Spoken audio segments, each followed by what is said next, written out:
TVK பரப்புரையில இன்னைக்கு நடந்த சம்பவம் நம்ம மனத எல்லாத்தையும் உடைக்கக்கூடிய சம்பவம். 31 உயிர்கள் இந்த தமிழ்நாட்டில இருக்கக்கூடிய சொந்தங்களுடைய உயிர்கள் பிரிந்திருக்கு.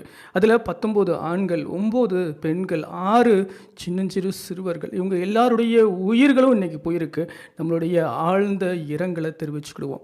இந்த 31 உயிர்களும் பிரிந்திருக்கு அப்படின்னா, இவங்க யாரும் இறக்கல. இவங்க எல்லாரும் விதைக்கப்பட்டிருக்காங்க. எதுக்காக?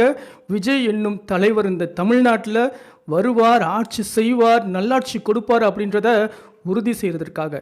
இந்த சாவு விஜய்னால நடக்கல, விஜய்க்கு எதிராக நடத்தப்பட்ட சூழ்ச்சியினால. விரிவாக பேசலாம். நான் உங்கள் ஜேரஸ். வெல்கம் டு ஜேரஸ் லைட். கரூர் வேல்சாமிபுரம் இந்த இடத்த யார் கேட்டா? விஜயோ டிவிகே சார்பிலையோ இந்த இடத்த பரப்புரைக்காக கேட்கவே இல்லை. லைட் ஹவுஸ் கார்னர் அப்படின்ற அந்த இடத்த தான் டிவிகே சார்பில் கேட்டாங்க. இந்த இடம் ரெஃபர் பண்ணப்பட்டது காவல்துறை சார்பில் தான். அவங்க என்ன சொன்னாங்கன்னா, இந்த இடத்துல எவ்வளவு கூட்டம் வந்தாலும், நெரிசல் வந்தாலும் மக்கள் எல்லாம் கலைந்து போகிறதற்கு எல்லா இடத்துலையும் பாதைகள் இருக்குது.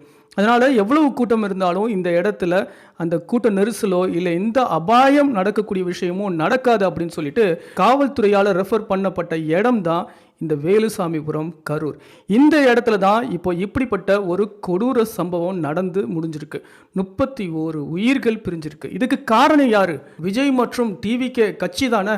அப்படித்தானே மக்கள் நீங்கள் நினைப்பீங்க.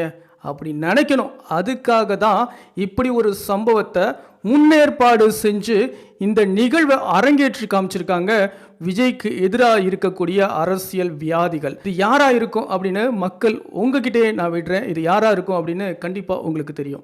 விஜய் கேட்ட இடத்த தர மறுத்துட்டு காவல்துறையா ரெஃபர் பண்ண இந்த இடத்துல தான் இப்படிப்பட்ட சம்பவம் நடந்திருக்கு.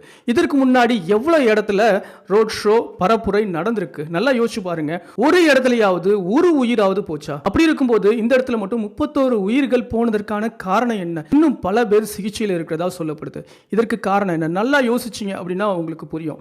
இது சினிமாவை மிஞ்சிய ஒரு கிரைமா நம்ம பார்வைக்கு தெரியுது. விஜயனுடைய கூட்டத்தில் நெரிசலாகி மக்கள் இறந்து போயிருக்காங்க அப்படின்ற கெட்ட பேர் விஜய்க்கு வரணுன்றதற்காகவே வாலண்டியரா இந்த விஷயம் செய்யப்பட்டது அப்படின்றத தான் உங்ககிட்ட நான் கன்வே பண்றேன். புரிஞ்சுக்கிட்டவங்க எஸ் ஜேரஸ் அப்படின்னு சொல்லிட்டு கமெண்ட் பாக்ஸ்ல மென்ஷன் பண்ணுங்க. விஜய்க்கு எதிராக இருக்கக்கூடிய கட்சிகள் மெயினா நான் சொல்றது டிஎம்கேவா இருக்கட்டும், பிஜேபியா இருக்கட்டும், இவங்கெல்லாம் விஜயனுடைய மக்கள் செல்வாக்குக்கு எதிராக ஒண்ணுமே செய்ய முடியாது.